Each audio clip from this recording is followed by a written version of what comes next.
Chapter 51 The Road to the Sea. The morning air of Winterfell was bitingly cold. A thin layer of frost clung to the gray granite of the courtyard, glistening in the pale, pre-dawn light. The main host of the Northern Army had just marched out of the gates, their heavy boots and wagon wheels leaving a churned, muddy wake on the dirt paths that fed into the new concrete King's Road. Ned Stark had remained behind. A Lord Paramount belonged at the head of his army, but a father needed to bid farewell to his family. Now, clad in his heavy plate armor, a cloak of dark gray wool trimmed with winter-wolf fur resting heavy on his shoulders, Ned stood in the center of the yard. His black destrier, fully barred and breathing plumes of white steam, was held ready by a stable boy. But Ned was not looking at the gate. He was looking at the small assembly gathered on the steps of the great keep. His family. He walked toward them, the steel plates of his sabatons clanking rhythmically against the stone. He stopped first in front of Cregan. The 7-year-old boy stood unnaturally still. He wore a scaled-down version of a Stark tunic, his dark hair messy from sleep, his gray eyes wide and uncharacteristically solemn. He knew what a marching army meant. Ned dropped to one knee, the metal of his armor grinding, bringing himself to eye level with his heir. He placed his heavy, gauntlet hands on the boy's small shoulders. "You look serious today, Cregan," Ned said, his voice a low, comforting rumble. "You're leaving?" Cregan said, his lower lip trembling just a fraction before he bit down on it, trying to embody the stoicism he thought a lord required. "To fight the squids." "I am," Ned confirmed gently. "The king has called, and the North must answer. But I leave a very important task to you." Cregan's eyes widened. "To me?" "Yes," Ned said, his expression turning grave and entirely earnest. "I am taking the army. But an empty castle is a dangerous thing. You are the oldest Stark male remaining within these walls. Do you know what that means?" Cregan swallowed hard, nodding slowly. "There must always be a Stark in Winterfell." "Exactly," Ned said, tapping the boy's chest, right over his heart. "You are the Stark in Winterfell now, Cregan. You are the lord of this keep until I return. You protect your mother. You protect your brother and Rhaenys. You look after the people." Cregan straightened his spine, puffing out his chest, the weight of the 8,000-year-old legacy settling onto his young shoulders. "I will, father. I won't let anyone pass the gates." "I know you won't," Ned smiled, a genuine, warm expression. "But being a lord isn't just about standing guard. You have duties. You must listen to Maester Luwin. And, above all, you must never skip your training. When I return, I expect your footwork to be flawless." "I'll practice every day," Cregan promised, a hint of his usual enthusiastic grin breaking through the solemnity. "I'll be so fast you won't even see my wooden sword." "I look forward to it," Ned chuckled, pulling the boy into a tight, brief embrace. He stood up and moved down the line to where Jon and Rhaenys stood. Rhaenys, at 9, was a fierce, bright spark in the dreary northern morning. She stood with her arms crossed, her dark eyes flashing with an indignant fire. She hated being left behind. Jon, 6 years old and extremely quiet, stood beside her, observing the farewells with a silent, brooding intensity that was startling for a child his age. He rarely spoke his thoughts, but when he did, they possessed a chilling clarity. "Rhaenys," Ned said, looking down at the fierce young princess, "keep your chin up. A lady of your station does not scowl at a departing army." "I am not a lady, Uncle Ned," Rhaenys retorted instantly. "Anna says I am a warrior. I should be riding with you. I could throw axes from the ships." Ned couldn't help but smile at the influence Lyanna had successfully imparted. "One day, perhaps. But for now, your battlefield is the training yard. I need you here." He looked between her and Jon. "Listen to your mothers. Listen to Ashera and Elia. They rule the household in my absence. And Jon." Jon looked up, his beautiful, ethereal features catching the morning light. "Yes, father?" he asked softly. "Watch over your brother," Ned said, recognizing the quiet intellect that burned behind the boy's eyes. "Cregan has the heart of a lord, but you have the mind of a strategist. Help him." Jon gave a single, slow nod. "I will. The squids are foolish to attack your ships. They will sink." "Let us hope so," Ned agreed. He placed a hand on each of their heads. "Never skip your training. Uncle Arthur will drill you every morning. I expect you both to give him no peace." "We'll wear him out," Rhaenys promised fiercely. Ned stepped past them, his gaze falling upon Arthur Dane. The Sword of the Morning wore a simple gray cloak over unadorned mail, leaning casually against a stone pillar. He did not look like a Kingsguard, but he radiated an aura of lethal competence that made the air around him feel heavy. Ned didn't need to give him a speech. They shared a look, a silent communication forged in the blood of the Tower of Joy and years of quiet, shared duty. "Protect them, Arthur," Ned said quietly. "With my last breath, Ned," Arthur replied, his violet eyes unwavering. "If the Ironborn come to the gates, I could use the exercise." Ned nodded, knowing the castle was more secure with one Arthur Dane than with 1,000 common spearmen. He turned his attention to Elia Martell. The Princess of Dorne was wrapped in thick furs, holding little Sansa in her arms. At 3 years old, Sansa was a striking blend of north and south, dark hair like her father, but bright, startling violet eyes inherited from Ashera.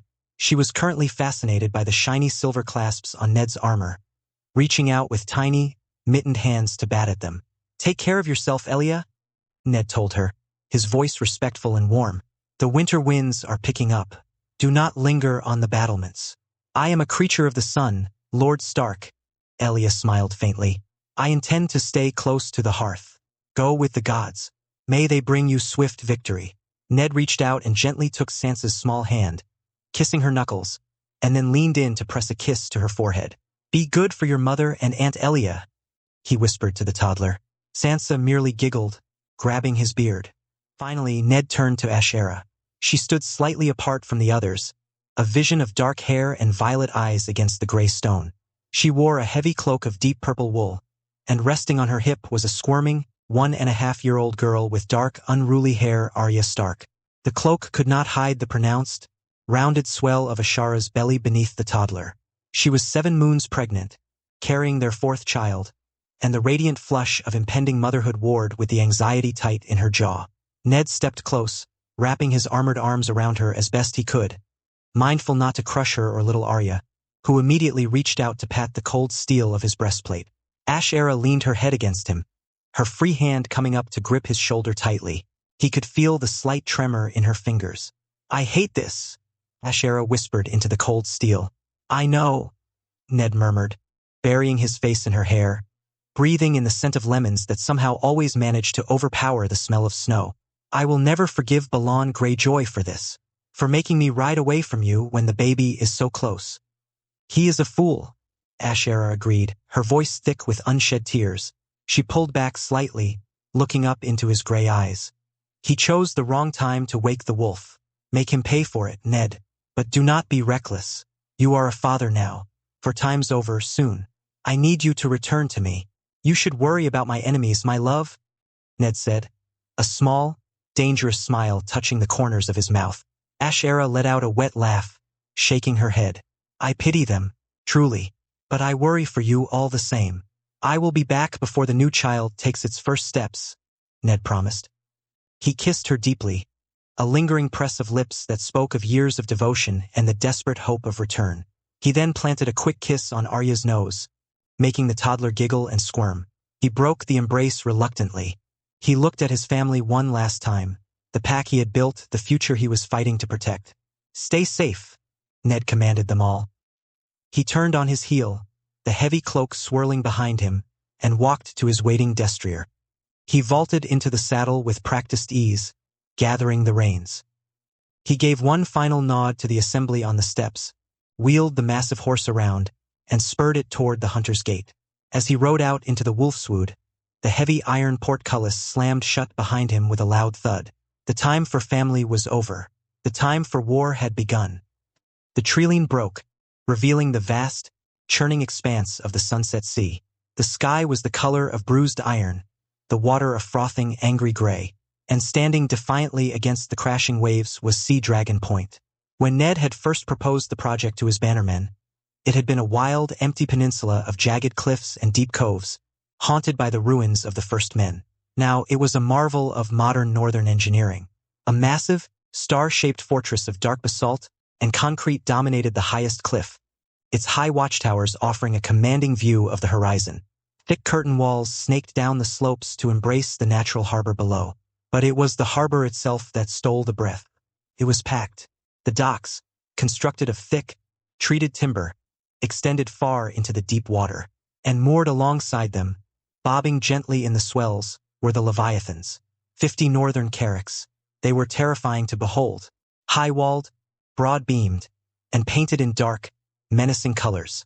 Their triangular lateen sails were furled tightly against the yards, but their decks bristled with weaponry. Heavy iron scorpions were mounted on the high forecastles and stern castles, their deadly bolts loaded and ready. Ned rode down the switchback road toward the port city that had sprung up around the docks. The air was filled with the sounds of industry, hammers striking wood, the shouts of harbor masters, the screeching of gulls. A contingent of riders spurred out from the main gates of the lower keep to meet him. At their head rode a familiar figure, clad in sea otter fur and a doublet of stark blue and white. Benjen Stark had grown fully into his lordship. He looked weathered by the sea air, his jaw square, his gray eyes sharp and assessing. "Ned!" Benjen called out, reining in his horse and offering a broad, relieved grin. "You made incredible time. I expected you to be slogging through the wolfswood for another week at least." "The roads, Ben?" Ned smiled, clasping his brother's forearm tightly as their horses drew level. "They work better than I ever hoped." "They do," Benjen agreed, looking past Ned at the endless stream of soldiers pouring down the road. "The entire North, delivered to my doorstep in a fortnight. It's a terrifying sight." "It's meant to be," Ned said, his eyes drifting out to the fleet. "The ships look ready." "They are," Benjen said proudly. "Fully provisioned, armed, and crewed. We've been running drills in the bay for weeks. The Marines are itching for a fight." Ned dismounted, handing the reins of his destrier to a waiting squire. He wanted to walk, to feel the ground of this new city beneath his boots. Benjen dismounted as well, falling into step beside his older brother as they walked toward the bustling docks. "You've built something magnificent here, Benjen," Ned praised, looking at the sturdy stone warehouses and the well-ordered streets. "Sea Dragon Point is a true jewel of the West." Benjen sighed heavily, a scowl suddenly replacing his grin. "It is a jewel that is currently lacking a lady, thanks to that absolute idiot sitting on Pike." Ned chuckled. "Ah, I take it Daisy is not pleased." "Not pleased," Benjen groaned, rubbing his face with a gloved hand. "Ned, she is apoplectic. She had the dress fitted. We had the feast planned. Lord Gior had shipped 50 casks of ale from Bear Island. We were 2 days away from saying our vows before the Heart Tree when the Raven arrived about Lannisport burning." Benjen kicked a loose pebble on the cobblestones. "Balon Greyjoy picked a hell of a time for a rebellion. Right as I was about to be married, he had to go and rebel. Now the wedding is on hold. The ale is sitting in the cellars and Daisy." Benjen shuddered visibly. "Daisy has been terrifying." "I am right here, Benjen," a harsh voice interrupted. As Ned and Benjen walked toward the flagship, a tall, imposing woman in boiled leather and ringmail strode down the gangplank. Daisy Mormont carried a wicked-looking iron mace resting on her shoulder. She moved with purpose, her dark hair braided tight against her scalp. She stopped in front of them, offering a brief, respectful nod to Ned. "Lord Stark." "Lady Daisy," Ned greeted her. "Balon Greyjoy owes me a wedding feast, Lord Stark," Daisy declared, hefting the mace. "I intend to collect it from his skull. I want a spot in the vanguard." Benjen looked at Ned, his expression a mix of terror and adoration. "You don't want an angry Mormont woman on the sidelines, Ben?" Ned laughed, clapping his brother on the shoulder. "They are known to bite." "I know," Benjen exclaimed. Ned smiled softly. "Save your wrath for the Ironborn, Daisy. Don't worry about the delays. We will have you both married right here at Sea Dragon Point the moment this rebellion is finished. It will be the greatest celebration the West has ever seen." Daisy's posture relaxed slightly. She nodded. "I accept that, assuming there is enough of Pike left standing for us to celebrate." They reached the edge of the main pier, the flagship of the Western Fleet. A massive carrack named the Winter's Wrath loomed over them. Sailors were rushing across its decks, securing riggings and checking the massive iron bolts stacked near the scorpions. "The ships are ready to sail, Ned," Benjen reported, his tone shifting back to that of a naval commander. "Lord Jorah Mormont has command of the vanguard. The tides will be in our favor by mid-morning tomorrow. The men are rested, and the wind is blowing west." Ned looked out at the churning gray waters of the Sunset Sea. He could feel the anticipation humming in the air, a collective holding of breath by thousands of men preparing to step into the unknown. He reached out with the force, sensing the raw, aggressive energy of his army settling into the camps around the city. They were strong. They were fast. They were furious. "Let the army rest for the night," Ned commanded, his voice carrying the absolute authority of the Warden of the North. "Feed them well. Give them a ration of ale but no spirits. I want clear heads." He turned to Benjen and Daisy, his gray eyes reflecting the cold, hard steel of the sea. "Tomorrow morning we board the ships," Ned said softly. "Tomorrow morning we start sailing, and we show the Iron Islands what happens when you wake the dragon of the sea." Chapter 52 The Pincer at Fair Isle. The sea off the coast of Fair Isle was a turbulent expanse of steel-gray waves, churned into a frothing frenzy by the oars of 100 dying ships. Stannis Baratheon, Lord of Storm's End and Master of Ships, stood on the quarterdeck of the Fury. His jaw was set so tightly that the grinding of his teeth was audible over the roar of the ocean. He was the anvil of the Royal Vanguard, and his forces were taking a terrible pounding.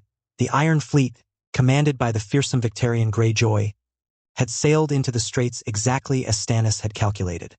The Ironborn, arrogant and hungry for the wealth of the Westerlands and the Reach, had seen the royal fleet guarding the channel and charged headlong. They were eager for the close-quarters boarding actions and deck brawls they excelled at. Stannis had arrayed his war galleys in a tight crescent formation, denying the swift, shallow-drafted longships the room they needed to flank his line. It was a disciplined, methodical defense, but the sheer ferocity of the Ironborn was taking a heavy toll. Grappling hooks flew through the air in dense, deadly swarms, biting deep into the wooden rails of the royal galleys. Men screamed as they were pulled into the freezing depths, dragged down by the weight of their own chainmail and armor. "Hold the line!" Stannis barked to his signalman, his voice devoid of panic, resonating with cold authority. "Tell the Sea Dragon to close the gap on the left. Do not let them break the crescent." A few hundred yards away, amidst the chaos of burning pitch and splintering oars, King Robert Baratheon was in his element. He had insisted on commanding the vanguard galley. Robert was not a sailor, but once the ships locked together, the wooden deck became a battlefield, and there was no greater warrior on a battlefield than the Demon of the Trident. Through the smoke and the sea spray, Stannis could see his older brother. Robert, wielding a massive, blood-slicked warhammer, was clearing the deck of an Ironborn longship single-handedly. He let out a booming, terrifying laugh as he smashed a reaver over the side, his antlered helm glinting in the pale sunlight. But bravery alone could not win a naval war. Victarion Greyjoy's flagship, the Iron Victory, a massive longship bristling with heavily armored reavers, was carving a path straight toward the center of the royal formation. Victarion himself, clad in heavy plate armor layered with a kraken-shaped helm, stood at the prow, wielding a wicked battle-axe. He was a brute, a force of raw destruction, and he was slowly breaking Stannis' line. "My lord!" the captain of the Fury shouted, pointing a trembling finger toward the northern horizon. "Look!" Stannis turned his cold blue eyes to the north. The wind had shifted, blowing strong and steady from the Sunset Sea. Riding that wind was a sight the Ironborn had never anticipated, and one that left the master of ships in a state of absolute silent shock. Stannis Baratheon knew every class of warship in the known world. He knew the sleek Braavosi runners, the heavy swan ships of the Summer Isles, and the massive, cumbersome galleys of the Arbor. The ships bearing down from the north were none of those. They were mountains of dark timber, riding incredibly high and proud above the whitecaps. They did not rely on banks of oars dipping into the water. Instead, they featured massive, triangular lateen sails. Stannis gripped the rail of the Fury, his tactical mind racing. The wind was blowing from the northwest. Traditional square-rigged galleys and longships could only sail with the wind behind them. But these northern ships, they were cutting across the wind. The triangular sails allowed them to tack at sharp angles, harnessing the gale with explosive, terrifying efficiency. It was a technological leap that rendered the traditional Westerosi fleets instantly obsolete. 50 northern carracks, the western fleet of House Stark. Eddard Stark stood on the high forecastle of the flagship, the Winter's Wrath. The wind whipped his dark gray cloak around him, but he stood perfectly still. He closed his eyes, extending his consciousness outward. The force sense spread across the water, cutting through the visual noise of the smoke and the waves. He felt the chaotic, desperate struggle of the royal fleet to the south. He felt the bloodlust and blind aggression of the Ironborn in the center. Perfect, Ned murmured. The timing was flawless. Lord Stark, Jorah Mormont called out from the helm, his voice rough with excitement. We have the wind. The Iron Fleet is fully committed to the straits. They cannot turn. Close the jaw, Jorah, Ned commanded, his voice amplified by a subtle push of the force, reaching every officer on the deck. Signal the fleet. Pincer formation. We do not board. We crush. A deep, resonant blast from a mammoth horn echoed from the Winter's Wrath, immediately answered by 49 other horns across the northern line. The Carracks accelerated. With their deep keels and lateen sails, they cut through the rough waters of the Sunset Sea with a speed and stability that rowed galleys could never achieve. They bore down on the exposed rear of the Iron Fleet with devastating speed.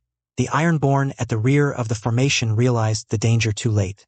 Men shouted in terror, pointing at the towering wooden fortresses bearing down on them. The longships tried to turn, their oars clashing and tangling in the confined space of the straits, but there was nowhere to go. They were trapped between Stannis Baratheon's iron anvil and Eddard Stark's monstrous hammer. Scorpions! Fire! Ned shouted. The high decks of the Carracks erupted in a chorus of heavy, metallic thwacks. Massive iron bolts streaked through the air. They did not just hit the Ironborn ships. They obliterated them.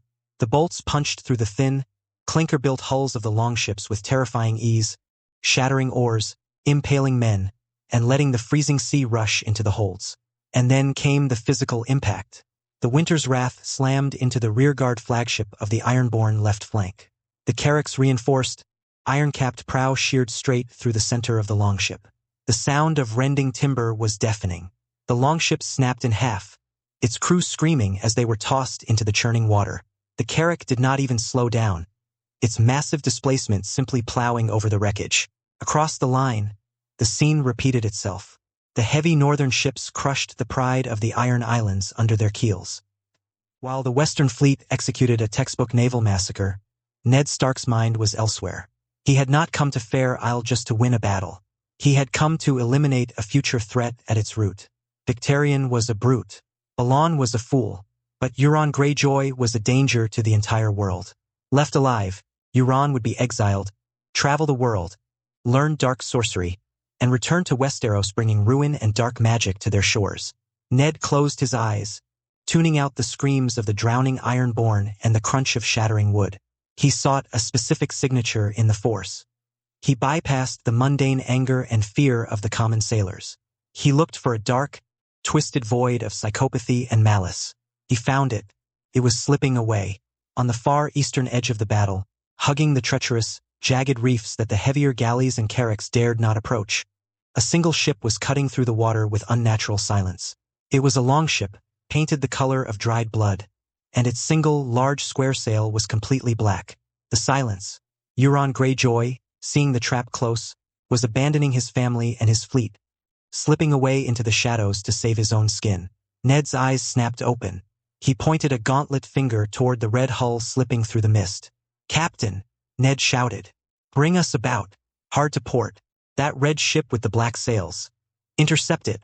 The ship's captain, a seasoned Manderley mariner, looked at the trajectory. "My lord, that puts us dangerously close to the eastern reefs. Our draft is too deep. We will tear the bottom out of the ship." "I will guide us," Ned stated, his voice brooking no argument. "Do not slow down. Full sail. Ram that vessel." The captain swallowed hard but roared the orders. The Winter's Wrath heeled hard, its massive timbers groaning as it broke away from the main line of slaughter and angled toward the rocky shallows. Ned moved to the very tip of the prow. He reached out with the force, extending his awareness beneath the churning waves. He felt the jagged coral heads, the submerged rocks, the deadly traps of the shoreline. "Port 3 degrees," Ned yelled back to the helmsman. "Hold. Now starboard." He navigated the massive Carrack through a minefield of unseen stone, using his preternatural senses to thread a path that would have sunk any normal captain. Euron Greyjoy, standing at the tiller of the Silence, looked back. His eyes widened in genuine surprise as he saw the towering northern warship cutting through the reefs, gaining on him with impossible speed.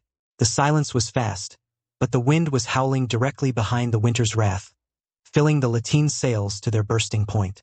The gap closed rapidly. 200 yards. 100. Scorpions, Ned ordered. Aim for the mast. Bring it down. The heavy ballistae on the forecastle snapped. 2 bolts went wide, splashing harmlessly into the sea. The third, guided by a subtle telekinetic nudge from Ned, struck true. It hit the thick wooden mast of the Silent's dead center, splintering the timber. With a sickening crack, the black sail collapsed, the mast toppling over the side and dragging heavily in the water. The Silence jerked to a halt, crippled. "Prepare to board," Ned roared. "Grappling lines." The winter's wrath loomed over the crippled longship. The massive hull scraped against the side of the Silence, showering the deck with splinters. Iron hooks flew from the carrack, biting deep into the red wood, locking the 2 ships together in a death embrace. Ned did not wait for the boarding planks. Clad in his heavy gray plate armor, a wolfskin cloak billowing behind him, he leapt from the high rail of the carrack. The distance was over 15 feet down to the deck of the Silence. Ned used the force to cushion his fall, landing on the blood-red deck with a heavy, metallic thud that cracked the floorboards beneath his boots, but left him entirely unharmed. Behind him, dozens of Northern Marines began to swing down on ropes, shouting their battle cries. But on the Silence, there were no battle cries in response. The crew of Euron's ship did not shout. They did not scream. They were mutes, their tongues ripped out by their sadistic captain. They fought with an eerie, terrifying silence, their faces twisted into masks of desperate malice. A dozen mutes swarmed Ned the moment he landed, wielding jagged axes and curved associ blades. They fought with an unnatural detachment, seemingly impervious to pain or fear. Ned reached over his shoulder and gripped the hilt protruding from his back scabbard. He drew ice. The ancestral Valyrian steel greatsword was traditionally an executioner's blade, deemed far too massive and unwieldy for the tight, chaotic quarters of a ship's deck. A normal man would catch the 6-foot blade in the rigging or the rails, but with the force flowing through his veins, amplifying his strength tenfold, the dark, smoky steel felt completely weightless in his hands. He stepped forward. A mute lunged with a spear. Ned pivoted on his heel, letting the spear pass harmlessly by, and in the same fluid motion, brought the great sword around in a tight, horizontal arc. The Valyrian steel sheared through the wooden spear shaft, the man's chainmail, and his torso with zero resistance. 2 more rushed him from the sides. Ned stepped inside their guard. He drove his armored elbow into the face of the man on his left, shattering his jaw, while simultaneously bringing ice up in a brutal, diagonal slash. The dark steel cleaved entirely through the second attacker's iron-bound shield and the collarbone beneath it. He did not pause. He did not break stride. He walked straight down the center of the deck, moving toward the quarterdeck. Every time a mute stepped into his path, they died. A single swing, parry and a thrust, an economy of motion that was brutal, efficient, and utterly unstoppable. He swung the massive greatsword with the speed of a rapier, effortlessly striking down the armed men in his path. The eerie silence of the mutes was broken only by the wet thud of falling bodies and the sharp ringing of Valyrian steel parting lesser metal. He reached the steps leading to the raised quarterdeck at the stern.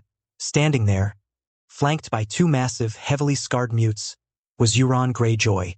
He wore armor of dark, scaled leather, a kraken embroidered in gold thread upon his breast. His dark hair blew wildly in the wind. He had pale, flawless skin and lips that were tinted a faint blue. He did not look afraid. He looked thoroughly amused. "Eddard Stark," Euron called out, his voice smooth and mocking. "I must say you make quite an entrance. You ruined a perfectly good mast." Ned stopped at the base of the stairs. He looked up at the crow's eye. He felt the cold, oily sickness of Euron's presence in the force. There was no redeeming quality here, just a dark void. "Did you come to die here today, Stark?" Euron asked, his lecherous smile widening, revealing perfectly white teeth. He drew his blade from his hip. "Because I can assure you, the drowned god is very hungry." Ned did not answer. He had no intention of talking to the pirate. He walked up the stairs. The 2 massive mutes lunged forward to protect their captain. Ned fed a burst of force speed into his legs. He blurred forward. Before the mute on the left could swing his heavy maul, Ned's greatsword flashed, severing the man's hands at the wrists. He kicked the man viciously in the chest, sending him tumbling backward. The second mute raised a thick iron broadsword, but Ned brought ice down with overwhelming force, shearing straight through the iron blade and the man holding it. In 2 seconds, Euron's guards were dead. Euron's smile faltered. The amusement vanished from his blue eyes, replaced by a sudden, sharp realization. Euron slashed wildly, aiming a blindingly fast strike at Ned's neck. Ned stepped into the strike. He brought ice up in a harsh, ringing parry. The two blades clashed. Euron expected the heavy impact to stagger the Northern Lord. Instead, there was a deafening, ringing chime that echoed across the deck. Ned pushed his force energy entirely into his stance and his grip.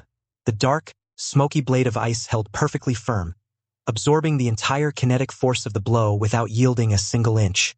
A shockwave traveled up Euron's arm, numbing his fingers.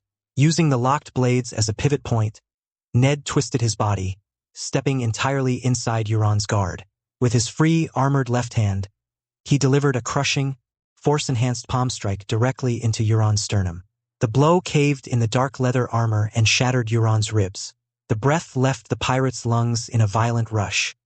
He staggered backward, his grip on his stolen sword failing entirely, the curved blade clattering onto the wooden deck. Ned did not let him recover. He spun, generating massive momentum, and brought ice around in a flat, perfect horizontal sweep. The heavy steel bit into the side of Euron Greyjoy's neck. It sheared through muscle, through the spine, and out the other side. Euron's head spun into the air. The head hit the deck and rolled into the scuppers. The lecherous smile was permanently frozen on his lips, locked in a state of eternal, shocked arrogance. His headless body stood for a moment, blood pouring from the stump, before collapsing heavily onto the wooden planks. Ned lowered his greatsword. He turned and looked down at the main deck. The Northern Marines had made short work of the remaining mutes. The silence was secured. Ned walked to the rail of the captured ship and looked back toward the straits. The battle was over. The trap had worked flawlessly. The Iron Fleet was a floating graveyard of shattered timber and burning pitch. The pincer movement had crushed them entirely. Stannis's galleys had held the line, and the Northern Carracks had ground the longships to matchwood from behind. In the center of the devastation, Ned saw the Stag's Fury grappled to the ruined husk of the Iron Victory. King Robert Baratheon was standing on the rail of the Ironborn flagship, holding his bloody warhammer high above his head. At his feet lay the battered, caved-in corpse of Victarion Greyjoy. Robert let out a roar of absolute triumph that carried across the water, echoing off the cliffs of Fair Isle. 2 hours later, the surviving ships of the combined fleets limped into the small, sheltered harbor of Fair Isle. The usually pristine beaches of the island were littered with wreckage and the detritus of war. Ned walked down the gangplank of the Winter's Wrath.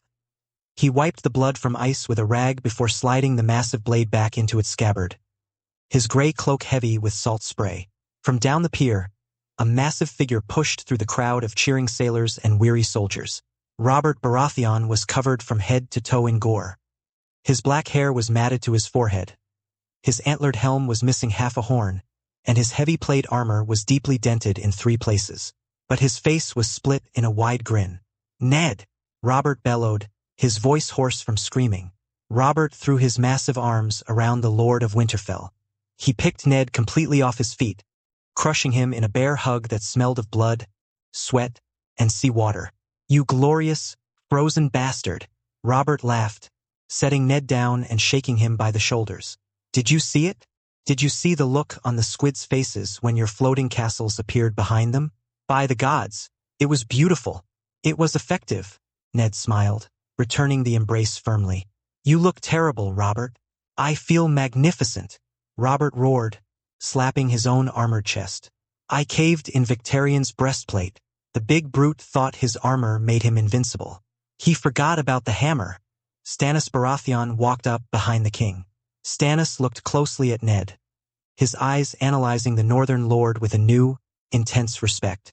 "A perfectly executed maneuver, Lord Stark," Stannis said tightly. "Your arrival was timely, and your ships, they sail into the wind. I have never seen such a design." "We build for efficiency in the north, Lord Stannis," Ned said respectfully, bowing his head to the master of ships. "And your line held perfectly. Without your anvil, our hammer would have struck nothing but water."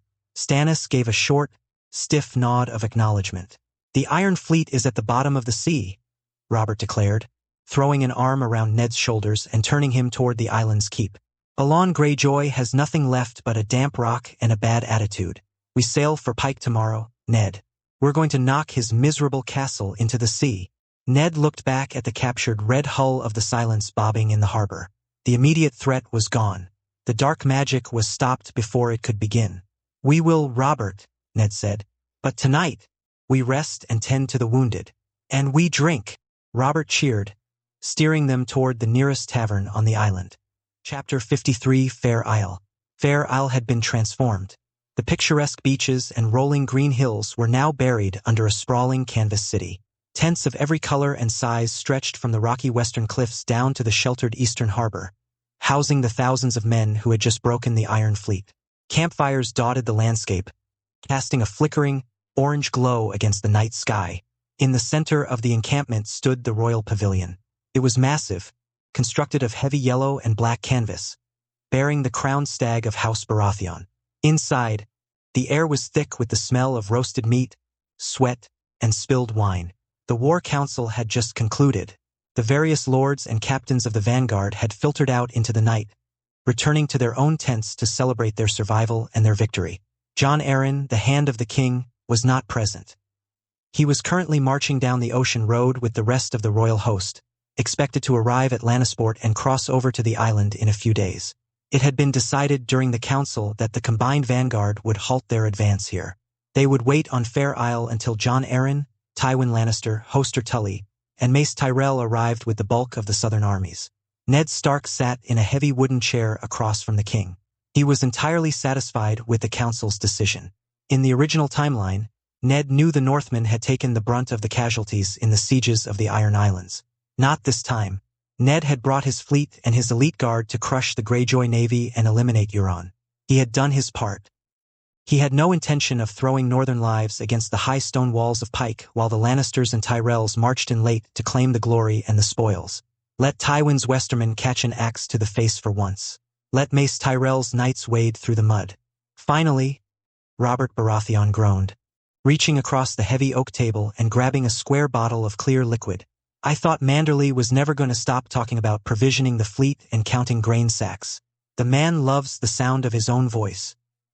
He loves his ledgers, Ned corrected calmly, watching Robert pour 2 very generous measures of winter's breath into ornate silver goblets. And right now, those ledgers are keeping your army fed. Robert grunted, sliding a goblet across the table to Ned. Drink up. We earned it today. Robert looked terrible but happy. He was still covered in bruises and small cuts from the deck fighting, and he moved with a slight stiffness, but his eyes were bright. The dark humors that usually clung to him in King's Landing had vanished, washed away by the adrenaline of battle. Robert took a large gulp of the vodka, wincing slightly at the burn before sighing in satisfaction. So, Robert said, wiping his beard with the back of his hand, we wait for the old men and the fat flowers to arrive. A few days of rest. I can live with that. How are things in the frozen wastes, Ned? How is Ashera? And the pups? They are well, Ned said, a genuine warmth entering his voice at the mention of his family. Cregan is practically running the castle. Jon and Rhaenys keep him out of too much trouble. Sansa and Arya are growing fast. And Ashera, Ned smiled. She is going to give birth to another baby in 2 moons. Robert froze, his goblet halfway to his mouth. He lowered it, his blue eyes widening. Then, a booming, raucous laugh exploded from his chest, so loud it shook the canvas walls of the pavilion. 5! Robert roared, spilling wine as he slapped his hand on the heavy oak table. Gods, Ned. 5 pups already. The whole realm thinks you're up there building stone roads and freezing your stones off. Meanwhile, you're breeding an entire army in your bedchamber. The horny wolf, they should call you. Winter is coming, Robert, Ned said dryly, taking a sip of his drink. I need hands to shovel the snow. Robert chuckled, shaking his head in deep amusement. Ashera is a saint for putting up with you. 5 children. Good for you, Ned. Truly. Ned watched the humor slowly fade from Robert's eyes, replaced by a familiar, heavy shadow. And your family? Ned asked quietly. How are Cersei and the boy? Robert's face darkened instantly. He let out a low, bitter grumble, reaching for the bottle to refill his cup. Cersei, Robert spat the name. She is a Lannister to the bone. Cold, proud, and completely insufferable. She complains about the smell of the city. She complains about my drinking. She complains about the hunting. He took a heavy drink. And she smothers the kid a bit too much. Joffrey, Ned asked.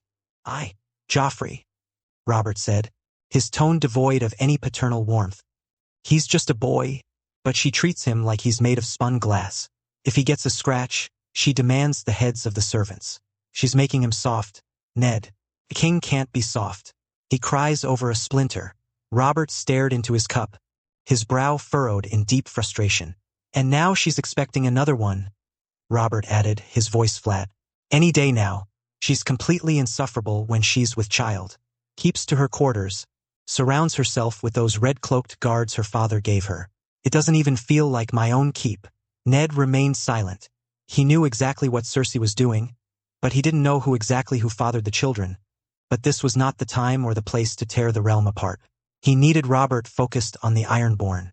I miss it, Ned, Robert said suddenly. His voice lost its anger, dropping into a rare, quiet vulnerability. Miss what?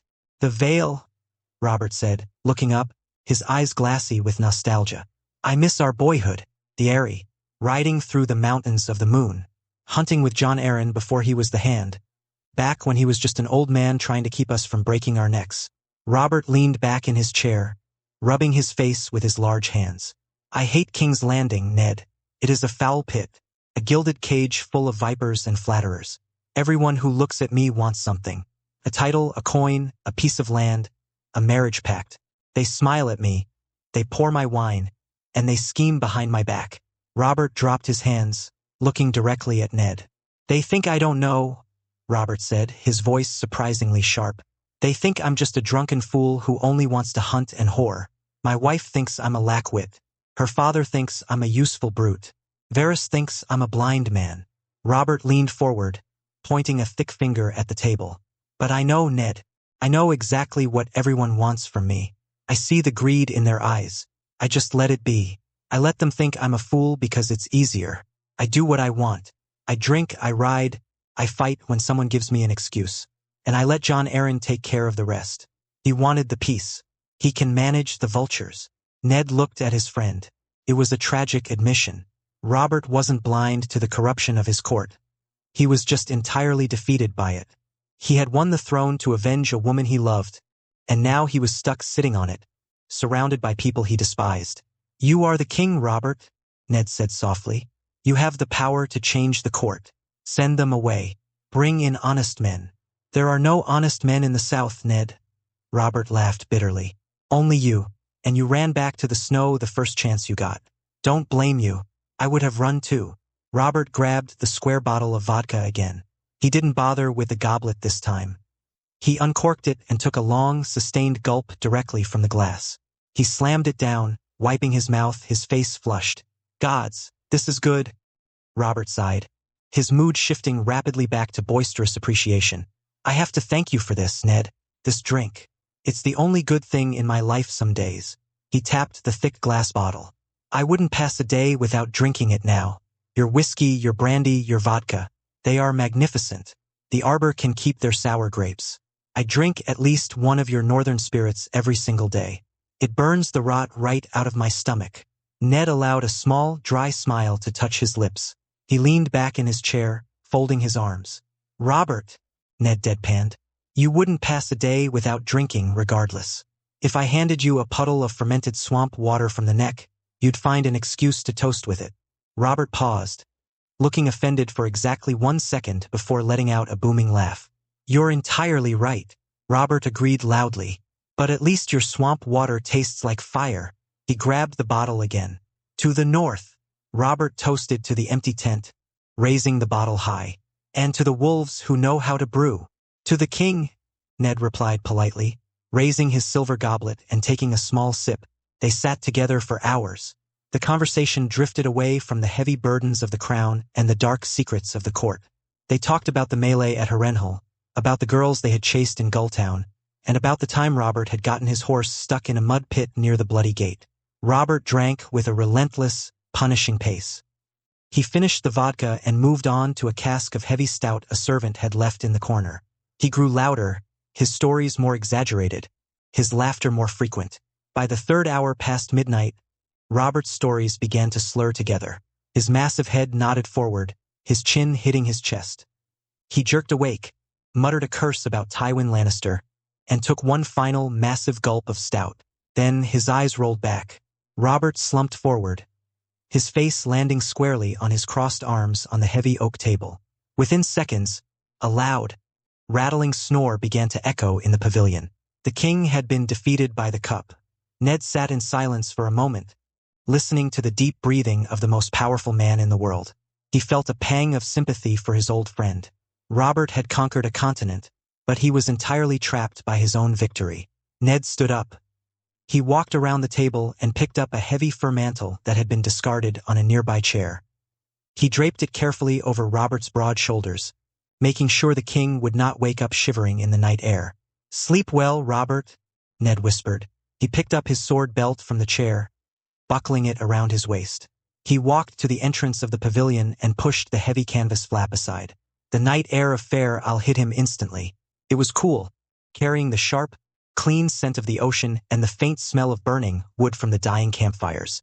The camp was silent now, the thousands of soldiers resting for the bloodshed to come. Ned took a deep breath, filling his lungs. He didn't feel the crushing weight of politics or the suffocating atmosphere of the court. He felt the cold, hard reality of the world, and he welcomed it. He walked through the quiet camp, his boots making no sound on the soft grass, heading toward his own modest tent. He had a war to finish, a fleet to command, and a growing pack waiting for him in the snow. The South could have their games. The wolf was going to finish this hunt and go home. Chapter 54: The Gathering of Fleets. It took nearly a week for the rest of the realm's forces to finally anchor at Fair Isle. By the sixth dawn, the horizon was swallowed by a forest of masts. The heavy war galleys of the Arbor ferried the massive hosts of the South across the straits. Banners bearing the Golden Lion, the Soaring Falcon, and the Golden Rose snapped proudly in the sea breeze, projecting a delayed but overwhelming display of royal might. Ned Stark had no interest in standing on the beaches to welcome latecomers. The fighting was done, and the inevitable jostling for prestige held no appeal for him. Instead, he spent his morning at the docks alongside Yora, Ben-Jen, and his ship captains.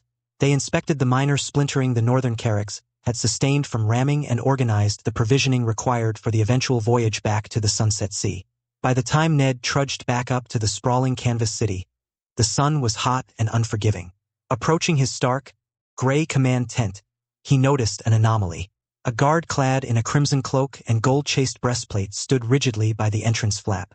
Ned knew immediately who was inside. He paused before the sentry. "Sir Jaime is within?" The Lannister man gave a crisp nod. "He is, Lord Stark." Ned acknowledged him and pushed past the heavy canvas, stepping into the shaded interior of his pavilion. Sprawled comfortably in Ned's own heavy wooden chair, with his booted feet resting carelessly on the edge of the map table, was the heir to Casterly Rock. Jaime Lannister had shed his heavy plate in favor of a rich crimson tunic. In one hand, he swirled a silver cup. In the other, he loosely gripped Ned's personal, half-empty bottle of northern whiskey. "Put that down.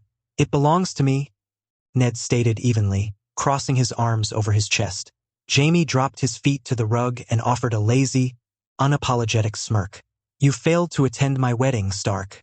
Consider this your toll." "I sent a rather generous gift in my stead," Ned pointed out, moving to take the seat opposite the young lion. "That you did," Jaime admitted, taking a slow, appreciative sip of the amber spirit. "A shield of rippled steel. My father's armorers spent days arguing over how you managed to fold the metal without breaking it. It drew quite a few envious glares from others. Yet my new bride," Jaime chuckled. Lyness was far more taken with the snow bear pelt. She had no idea bears grew so large or so white. "She refuses to sleep without it." "I am pleased the Lady Lyness finds it comfortable," Ned replied. He reached across the table and plucked the whiskey bottle from Jaime's loose grip. "That still does not grant you leave to plunder my private stores." Jaime offered a careless shrug. "I just endured a week at sea with my father, completely sober. I required something potent the moment I touched solid ground. And who better to supply the drink than the brewer himself?" Ned allowed a faint smile, imagining the relentlessly grim Tywin Lannister trapped on a rocking ship beside his arrogant son. "It is good to see you, Sir Jaime," Ned said truly. Jaime raised his cup in a mock toast. "And you, Stark, how fares the frozen wasteland? Have you grown accustomed to the cold? Or just numb to it?" Ned set the bottle down, fixing Jaime with a flat stare. "You have grown a much sharper tongue since you discarded the white cloak." Jaime leaned forward, flashing his famously arrogant grin. "I am a Lannister. Hear me roar." Ned stared. Jaime stared back. Then, almost in unison, they both broke into genuine laughter. It was an unlikely kinship, forged in the ashes of the Mad King's throne room, built on a shared disdain for the hypocrisies of the Southern Court. Ned retrieved a spare cup and poured himself a small measure of the spirit. The peaty, smoky burn grounded him. "Speak plainly," Ned said, setting the cup aside. "Why are you sitting in my tent? You ought to be with Lord Tywin, feigning interest in the siege plans for Pike." "Am I forbidden from visiting a friend?" Jaime feigned offense, but seeing Ned's raised eyebrow, he sighed. "Very well. I am here to discuss betrothals. By my father's strict command." Jaime took another sip. "There. I have officially raised the topic of marriage pacts as ordered. We can consider that unpleasantness concluded." Ned frowned, genuinely confused. "Marriage pacts? You have been wed for less than a year. Who exactly are you offering to betroth?" "Lyness is with child as we speak," Jaime explained, a brief, surprising flash of pride crossing his face before he masked it. "She rests safely behind the walls of Casterly Rock. The news of Lannisport burning frightened her terribly, but she is well guarded. I will likely miss the birth because of this Greyjoy nuisance, but I imagine she will forgive me." "You are content in your match, then?" Ned asked. Jaime pulled a face, swirling his drink. "My father is content. She is fair to look upon, and the Hightowers have taught her how to manage a keep as vast as the Rock. Her bloodline is flawless. Yet, she reminds me a fraction too much of my sister." "In what way?" "She is spoiled," Jaime said bluntly, "and vain. Both women possess impossibly expensive tastes. It is a blessing I am a wealthy man. A lesser lord would beggar himself keeping her adorned." "A marriage of duty," Ned observed quietly, tapping the table. "Even so, you cannot betroth an unborn child. You do not even know if you will have a son or a daughter." "My father rarely concerns himself with such minor details," Jaime waved the objection away. "If you wish to suffer a headache, you may discuss it with him. Your new fleets and sudden wealth have made him attentive. He wishes to intertwine House Lannister and House Stark so both may reap the rewards without stepping on each other's cloaks." Before Ned could respond to Tywin's heavy-handed maneuvering, the tent flap parted. Two of Ned's squires entered, carrying a heavy wooden tray laden with hot food. Ned noticed the single trencher placed before him. "Bring another portion," he commanded, "and a fresh plate." The squires bowed and hurried away. Ned pushed the hot clay dish across the table toward his guest. "Taste this," Ned offered. "It is a new recipe we have adopted in the north. You may find it to your liking." Jaime eyed the food with mild suspicion. It was not a standard roasted joint or a watery stew. The deep dish was filled with rich, savory minced mutton cooked down in a thick, dark gravy with carrots and onions. Covering the entire top was a thick, baked crust of mashed earth apples, browned and crisp at the peaks. Jaime picked up a spoon, scooped a generous bite, blew on it to cool the steam and tasted it. His eyebrows shot upward. The hearty, savory meat paired flawlessly with the buttery, dense root mash. "Gods, that is exceptional," Jaime admitted, taking a second, larger bite. "It is heavy, perfect for surviving a winter draft. What do you call it?" "Barrowman's pie," Ned answered, pouring himself some water. "It puts the earth apples grown by our mountain clans to excellent use. I can have my cooks write out the recipe for your men before you return to the Westerlands." "See that you do," Jaime said, pointing his spoon at Ned. He swallowed, and his demeanor shifted, the easy banter vanishing. "I only mentioned my father's demands because he wishes to sink his claws into the north. It does not mean I support his schemes. However, there is another betrothal I genuinely came here to discuss." Ned's eyes narrowed slightly. "Which one?" "Princess Rhaenys," Jaime said, lowering his voice, "and her betrothal to your heir, Cregan." Ned leaned back, lacing his fingers together. "That was the understanding we reached in the capital. There was talk of her marrying Robert's heir or mine. We agreed she would remain safely in the north. That was the agreement then, Jaime countered. Times change. Jon Arryn is currently pressuring the king to formalize a betrothal between Rhaenys and Prince Joffrey. A cold spike of irritation hit Ned. There is a vast difference in their ages. Rhaenys is nearly 10. Joffrey is a toddler. I do not dispute that, Jaime said, setting his spoon down. But there is a far darker reason. Ned remained silent, allowing the Kingslayer to continue. Jaime stared at his hands. For a fleeting moment, the arrogant air of Casterly Rock faded, revealing a man deeply troubled by his own kin. The prince is my nephew, Jaime said softly. He shares my blood. He is also a vicious little monster. Ned blinked, taken aback by the absolute lack of familial affection. Not in the way I was, Jaime clarified swiftly. All young boys can be terrors. Breaking things, ignoring their tutors, causing grief. That is merely youth. Joff is cruel.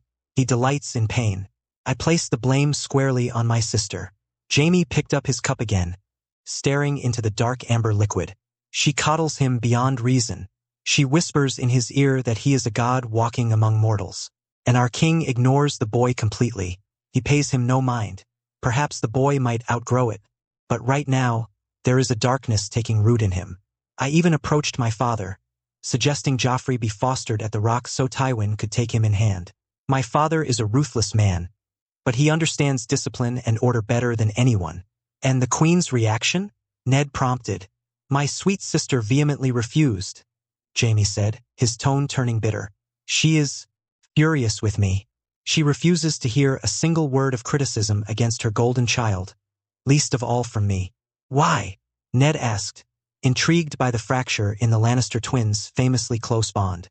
Why the enmity? Because I agreed to cast aside the white cloak and take my place as our father's heir, Jaime replied, shrugging, though the motion was stiff. Years ago, father promised Cersei she would be queen. She truly believed she would wed Rhaegar. She spun a grand, romantic fantasy where I would join the Kingsguard, and we would remain together in the Red Keep, inseparable as we had always been. Well, she got her crown, albeit with a different king. But when I refused to play my assigned role in her mummer's farce, when I chose to go west, she felt abandoned. Ned nodded slowly. He understood the twisted, toxic nature of their relationship far better than Jaime likely realized. So, Jaime concluded, meeting Ned's gaze directly. You agree the age gap makes the match absurd, but you must also consider that my nephew is deeply troubled. Ned maintained a face carved of northern granite, though his internal thoughts were far harsher. It is a pity one cannot strike a prince, Ned thought grimly. A firm hand now might save the realm from a tyrant later. But Ned knew the truth of Joffrey's nature. It wasn't just poor parenting. It was a madness, magnified by Cersei's blinding vanity. He would never allow Rhaenys to be dragged into the viper's nest of King's Landing while Joffrey drew breath. I hear your warning, Jaime, Ned said evenly, and I am grateful for it. I was hoping, Jaime added quietly, that you would ensure Rhaenys is formally betrothed to Cregan, quickly, before Lord Arryn can convince Robert that tying the dragon to the stag is best for the realm. Jaime was attempting to shield the girl he had failed to protect from the terror of the sack.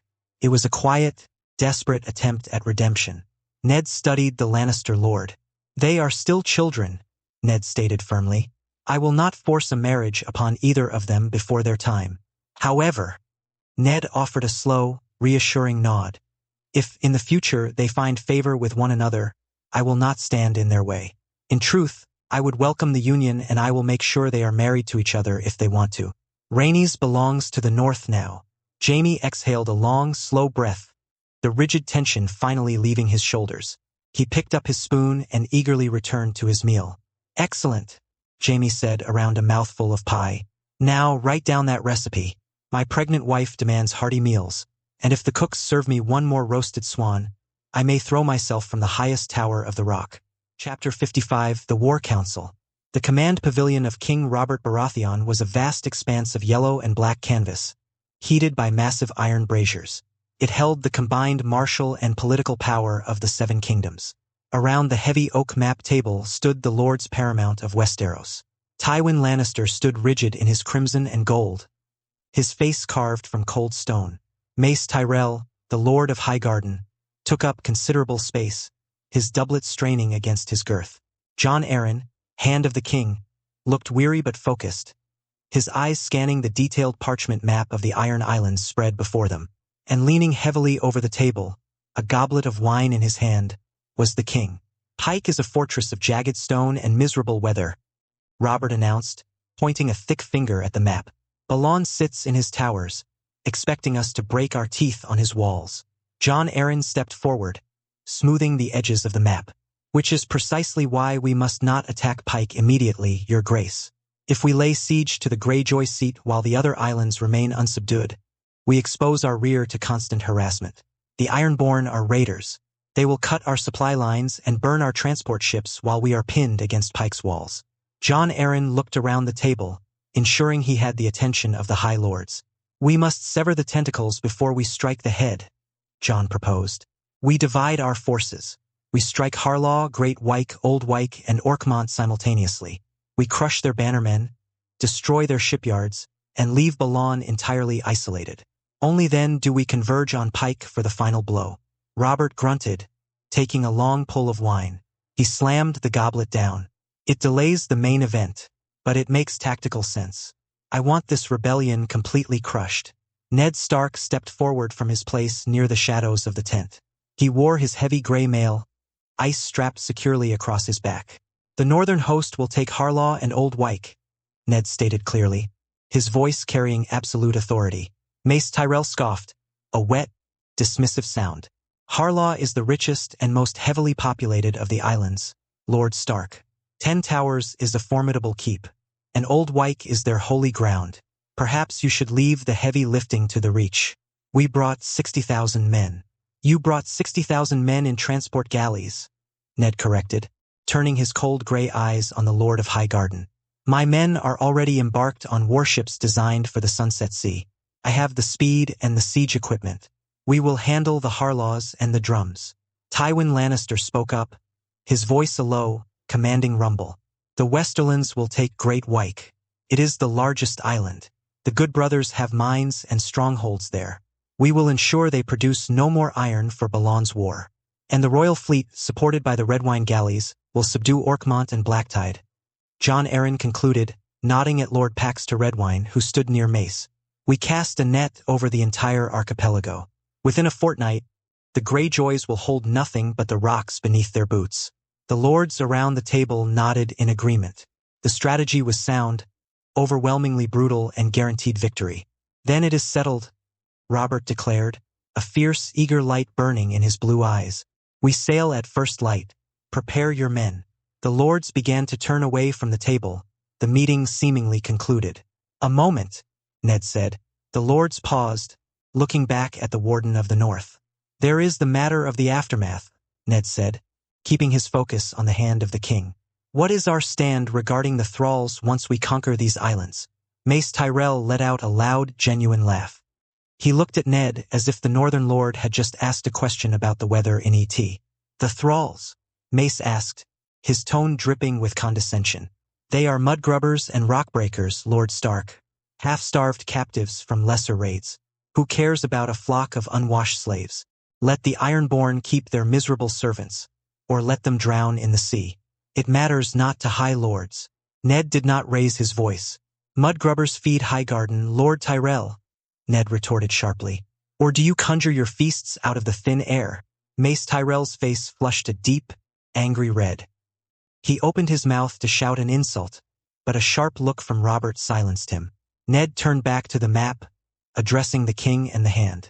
The Ironborn reave because they do not sow, Ned explained, quoting the Greyjoy words. They do not farm. They do not mine. The thralls do it for them. The thralls build their ships, forge their axes, and grow the meager crops that sustain their islands. They are a free labor force. Ned placed his hands flat on the table, leaning in. If we defeat their lords, burn their fleets, and then sail away leaving the thralls behind, we achieve nothing but a temporary peace. In 10 or 20 years, Balon Greyjoy or his successor will simply use that same slave labor to build another fleet. We must remove the foundation of their culture. We must take the thralls. Tywin Lannister evaluated the proposal. Removing the thralls would cripple the Iron Islands economically for a century. It is a harsh measure, but effective. However, it presents a logistical nightmare. There are tens of thousands of thralls across these islands. Transporting them is a massive undertaking. And once transported, what do we do with them? King's Landing is already overcrowded. The Westerlands have no need for undisciplined labor. I will take them, Ned said immediately. The tent fell utterly silent. Jon Arryn stared at him. You, Ned? You would take tens of thousands of thralls to the north. The north is vast, Jon, Ned said. And it is empty. We have need of more labor in the new gift. Mace Tyrell sneered. You wish to become a slaver, Lord Stark? I wish to become an emancipator, Ned corrected, his gray eyes flashing. Thrall-taking is an abomination. I will take these people north. I will free them the moment they step off the ships. I will offer them land in the gift. They will be fed, clothed, and paid for their labor as free men and women. Mace Tyrell exchanged a look of pure bewilderment with Paxter Redwine. An honorable fool with a weak heart, the Lord of Highgarden thought, stifling a laugh. Feeding, clothing, and paying tens of thousands of destitute, broken refugees? He will empty his own treasury in a year out of misplaced northern pity. Let the wolf bleed his own coffers dry. Tywin Lannister, however, did not smile. His green eyes narrowed as he evaluated the Lord of Winterfell. He remembered the reports from the west, the clear glass, the potent spirits, the vast stretches of smooth stone roads. He does not want them for pity, Tywin realized, the strategic calculation clicking into place. He wants them for labor. He is expanding his industries, and he needs cheap, desperate hands to work his furnaces, his fields, and his mines. He is using our war to secure a massive workforce to produce his goods.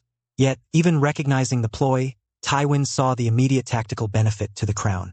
Removing the thralls crippled the Ironborn permanently, and transporting them was a logistical nightmare Tywin had no desire to fund or manage. If Stark wanted to absorb that staggering upfront cost to fuel his northern factories, let him. Robert Baratheon waved a dismissive hand, entirely uninterested in the economics of peasants. If you want to drag a horde of miserable thralls back to the snow, Ned, be my guest. It saves us the trouble of dealing with them. Does anyone object to Lord Stark taking the spoils of labor? Tywin Lannister gave a single, curt nod. The West has no objections. The Reach gladly yields its share of the thralls to Winterfell, Mace Tyrell added quickly, eager to wash his hands of the matter and let the Stark fool bankrupt himself. Then it is a royal decree, Jon Arryn finalized, making a note on his parchment. Any thrall found on the conquered islands is to be turned over to the Northern Fleet for transport and emancipation. Ned said respectfully. Thank you, my lords. Internally, Ned was smiling. It was a massive coup. He had just secured a massive influx of able-bodied workers for his rapidly expanding industrial empire. The glassworks, the concrete production, the road building, all of it required manpower. The thralls of the Iron Islands were hard-working survivors. Given freedom, warm clothes, and regular meals, they would become the engine of the New North. The council adjourned. The lords filed out into the cool night air of Fair Isle, preparing for the bloodshed of the morrow. The next morning, the harbor of Fair Isle was a scene of controlled, massive mobilization. Thousands of men marched up the gangplanks. Horses were loaded into the holds of the transport galleys. The air rang with the shouts of captains, the creaking of timber, and the snap of heavy canvas catching the wind. Ned stood on the main pier, observing the boarding of the Western Fleet. The 50 heavy northern carracks dominated the docks, their dark wood and high castles making the southern galleys look fragile by comparison. Benjen Stark walked up the pier. He wore a suit of boiled leather reinforced with steel studs, a practical armor designed to float in case he was thrown overboard.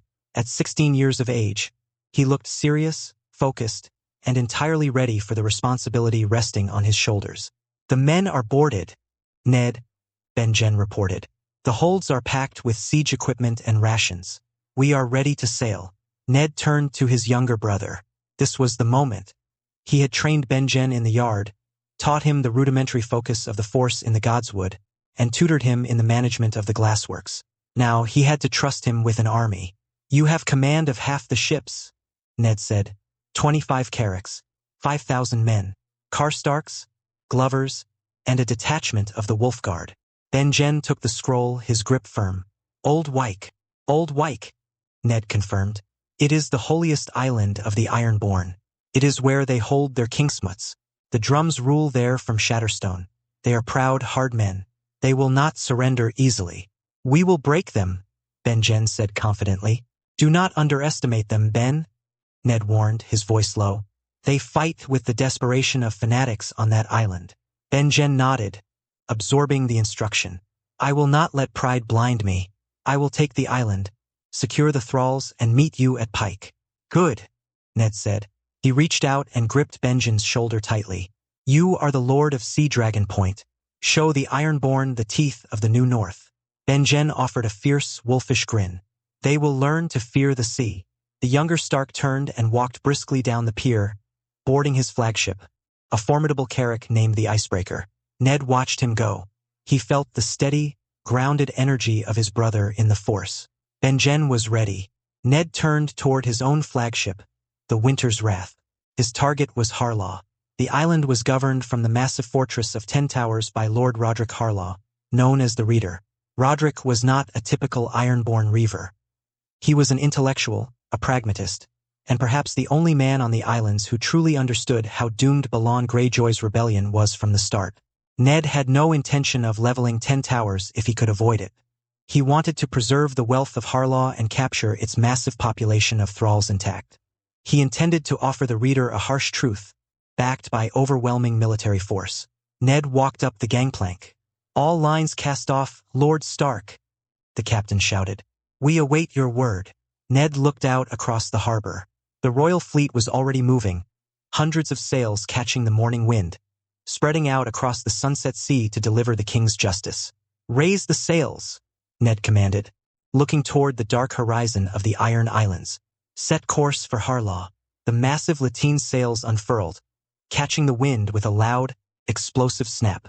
The heavy northern leviathans pulled away from Fair Isle, cutting through the waves with terrifying speed, bringing the true winter to the shores of the Ironborn.